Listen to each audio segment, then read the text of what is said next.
Di sini saya akan menjelaskan tentang hermeneutika filsafat ilmu. Hermeneutika adalah salah satu jenis filsafat yang mempelajari tentang interpretasi makna. Nama hermeneutika diambil dari kata kerja dalam bahasa Yunani, hermeneusin, yang berarti menafsirkan, memberi pemahaman, atau menerjemahkan. Jika dirunut lebih lanjut, kata kerja tersebut diambil dari nama Hermes, dewa pengetahuan dalam mitologi Yunani yang bertugas sebagai pemberi pemahaman kepada manusia terkait pesan yang disampaikan oleh para dewa-dewa di Olympus. Fungsi Hermes adalah penting sebab bila terjadi kesalahpahaman tentang pesan dewa-dewa, akibatnya akan fatal bagi seluruh umat manusia. Hermes harus mampu menginterpretasikan atau menyadur sebuah pesan ke dalam bahasa yang dipergunakan oleh pendengarnya. Sejak saat itu, Hermes menjadi simbol seorang duta yang dibebani dengan sebuah misi tertentu. Berhasil tidaknya, misi itu sepenuhnya tergantung pada cara bagaimana pesan itu disampaikan. Oleh karena itu, hermeneutik pada akhirnya diartikan sebagai proses mengubah sesuatu atau situasi ketidaktahuan menjadi mengerti. Dalam sejarah, Thomas Kuhn lahir pada 18 Juli 1922 di Cincinnati, yang mana dia meninggal pada tanggal 17 Juni 1996 di Cambridge, di Amerika Serikat. Thomas Kuhn lahir dari pasangan Samuel L. Kuhn, seorang insinyur industri, dengan Milstrup Kuhn, yang mana Thomas Kuhn menyelesaikan studi doktornya dalam ilmu pasti alam di Harvard pada tahun 1949 dan juga pernah menimba ilmu di University of California di Berkeley, yang mana beliau kemudian diterima di Harvard sebagai asisten profesor pada pengajaran umum dan secara ilmu.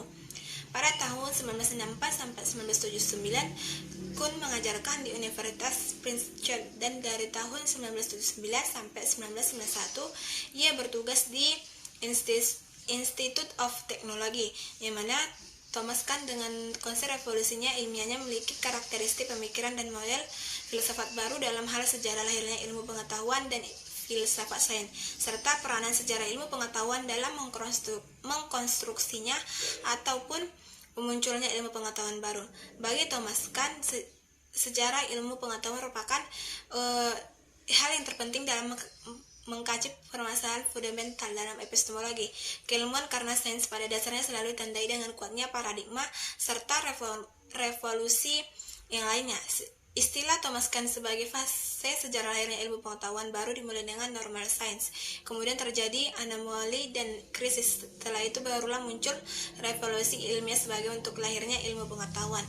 Pemikiran Thomas Kuhn tersebut dapat dikontekstualisasikan dengan pengembangan keilmuan Islam dengan tujuan membangun keterbukaan pemikiran keislaman terhadap anomali dan krisis, serta munculnya revolusi dalam ilmu keislaman sehingga memotivasi munculnya paradigma baru di ranah keilmuan Islam.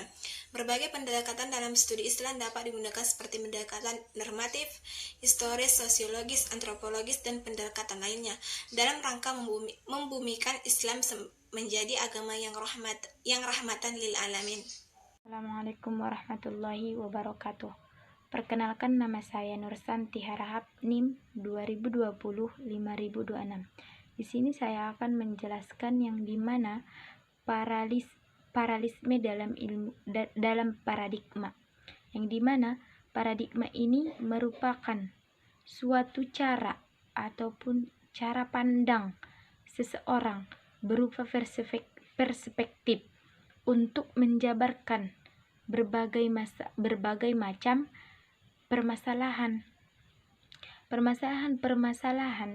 dengan adanya kompleks, yang dimana paradigma ini juga membahas tentang tolak ukur secara berpikir ataupun cara berpikir seseorang dalam memahami atau dalam menjelaskan dunia, yang dimana dunia ini dalam dunia ilmu pengetahuan sesuai dengan sudut pandang pemikiran yang dimiliki oleh seseorang atau yang dimiliki oleh beragam orang.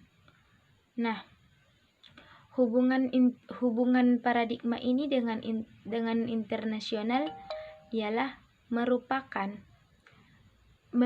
segala bentuk kerjasama yang dimana melintasi batas negara yang bersifat yuridis, ataupun hubungan yang internasional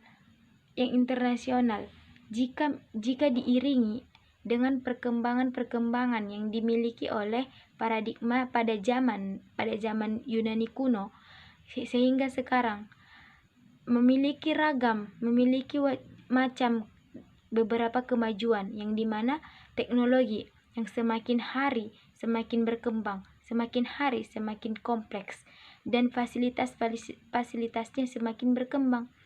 Dan fasilitas ini memiliki hubungan internasional sebagai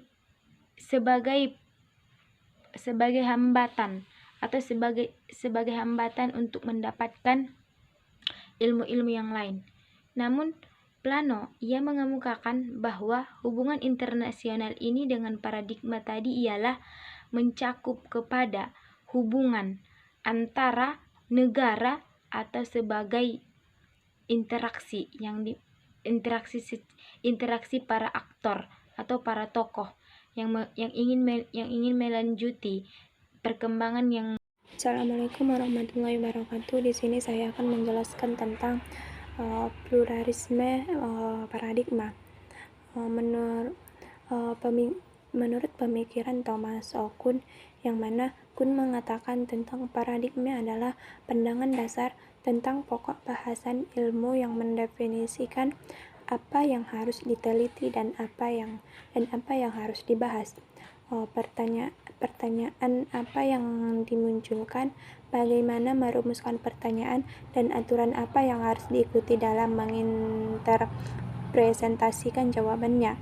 Paradigma di sini adalah konsensus terluas dalam dunia ilmiah yang berfungsi membedakan satu komunitas ilmiah dengan komunitas lainnya.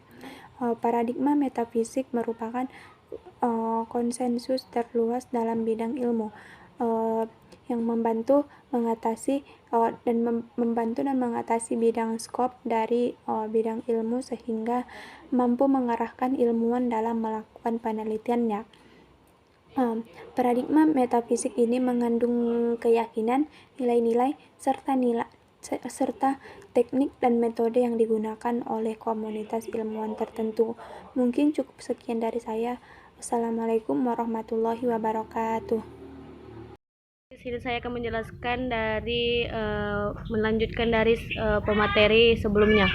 Berdasarkan statement dari Kuhn menjelaskan paradigma sebagai beberapa contoh praktik ilmiah aktual yang diterima, termasuk contohnya adalah hukum, teori, aplikasi, dan instrumen yang merupakan model yang diterima bersama dan menjadi sumber tradisi khusus dalam penelitian ilmiah. Berdasarkan hal-hal tersebut di atas dapat disimpulkan bahwa paradigma adalah bagian dari teori lama yang digunakan oleh ilmuwan sebagai inspirasi dalam praktek, sebagai acuan riset terdahulu dan dipaparkan berdasarkan dari pengujian dan interpretasi dari kaum ilmuwan. Berdasarkan metode ilmiah yang digunakan, sehingga output paradigma dipakai sebagai keseluruhan manifestasi keyakinan, hukum, teori, nilai, dan teknik yang telah diakui bersama anggota masyarakat. Paradigma dalam penelitian ilmiah terdapat dua karakteristik yang menjadi substansial, yaitu yang pertama, menawarkan unsur baru tertentu yang menarik pengikut keluar persaingan metode kerja dalam kegiatan ilmiah sebelumnya. Kedua, menawarkan persoalan-persoalan baru yang masih terbuka dan belum terselesaikan. Menurut Kuhn, objektivitas ilmu tidak bersifat otoritas hanya sebatas pada sebuah justifikasi kebenaran. Inilah landasan epistemologi paradigma yang mengkritik keyakinan manusia terhadap kebenaran ilmu pengetahuan sebagai representasi realitas dan fenomena. Ilmu pengetahuan secara natural memiliki kesempatan dan otonomi dalam pencarian kebenaran antara prediksi dan deteksi. Kemudian ilmu menemukan kebenaran ilmu baru. Apa yang benar menurut paradigma lama belum tentu benar menurut paradigma baru. Dengan demikian, paradigma tidak selalu terikat pada nilai benar atau salah, akan tetapi juga terbimbing oleh sesuatu yang baik atau yang paling baik bagi perkembangan ilmu pengetahuan dari zaman ke zaman. Sekian dari saya terucapkan terima kasih.